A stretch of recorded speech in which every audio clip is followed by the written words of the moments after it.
சிவாய நம திருச்சிற்றம்பலம். இன்னைக்கு நம்மளுடைய திருவாசக புரிந்துணர்தலில் சிவபுராணத்தின் 14வது பாடலை பார்க்க போகிறோம்.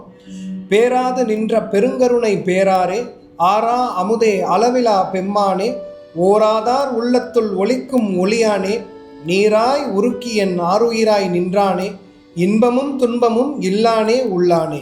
நான் எவ்வளவு பிழைகள் செய்து எனக்குள்ள நிறைய குறைகள் இருந்தாலும் சிவபெருமானே, நீங்கள் எனக்குள்ள முழுமையாக நிறைவோடு இருக்கிறீங்க.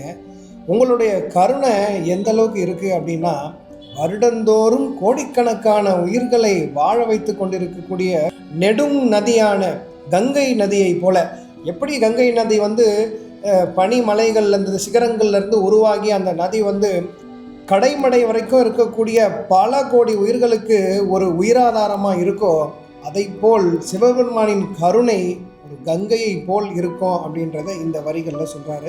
எவ்வளவுதான் உண்டாலும் திகட்டவே திகட்டாத அமிர்தத்தை போலவா சிவபெருமான். அதே போல என்ன முடியாத பல நல்ல குணங்களை உடையவரா சிவபெருமான். அறியாதவங்களுடைய உள்ளத்துல சிவபெருமான் ஒளியாக மறைந்திருப்பாராம். மாணிக்கவாசக பெருமானின் உள்ளத்துல அரிய உயிராக நிலைத்து இருக்கிறாரா சிவபெருமான். அப்படிப்பட்ட சிவபெருமானை எண்ணும் பொழுதெல்லாம் அவருடைய மனம் நீராய் உருகுது அப்படின்றத இந்த வரிகளில் மாணிக்கவாசக பெருமான் சொல்லியிருக்கிறார். இன்பமும் துன்பமும் இல்லானே உள்ளானே அப்படின்னா, பிறப்பு இறப்பு இவை அனைத்தையும் கடந்தவர் சிவபெருமான் அப்படின்றதுனால அவருக்கு இன்பமும் துன்பமும் எதுவுமே கிடையாது. ஏன்னா சிவபெருமான் பரம்பொருள் அப்படி இல்லையா.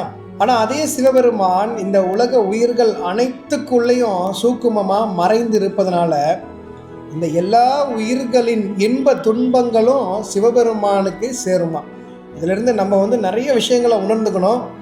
நம்மளுடைய வினைகள் அனைத்தையும் எடுத்துக்கக்கூடிய, வினைகள் அனைத்தையும் இல்லாமல் செய்யக்கூடிய ஒரு உன்னதமான தெய்வம் சிவபெருமான்.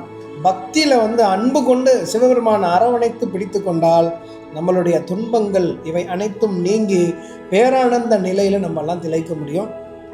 எளிமையான தெய்வம் சிவபெருமான். அதனால் நம்ம எல்லாருமே ரொம்ப எளிமையான வழியிலேயே அவரை வழிபட்டு அவரை அடைய முடியும். கண்டிப்பாக எல்லாருமே சிவபெருமானை வழிபடுங்க. திருவாசகத்தை கையில் எடுங்க, திருவாசகத்தை படிங்க. திருவாசகம் மற்றும் தேவாரங்கள் பாடல் மற்றும் பொருள் விளக்கங்கள் நம்மளுடைய இன்ஸ்டாகிராம்லேயும் யூடியூப்லேயும் வந்த வண்ணம் இருக்கும். நீங்கள் என்னுடைய இன்ஸ்டா அண்ட் யூடியூப்பை ஃபாலோ அண்ட் சப்ஸ்கிரைப் பண்ணிக்கோங்க. நிறைய பணிகள் நம்ம செய்துக்கிட்டு இருக்கோம். அதெல்லாம் சிவபெருமானின் கருணையினால் கண்டிப்பாக மேலோங்கும் அப்படின்றது என்னுடைய நம்பிக்கை. மீண்டும் அடுத்த காணொளியில் சந்திக்கலாம். சிவாய நம திருச்சிற்றம்பலம். தென்னாடுடைய சிவனையை போற்றி எந்நாட்டவர்க்கும் இறைவா போற்றி.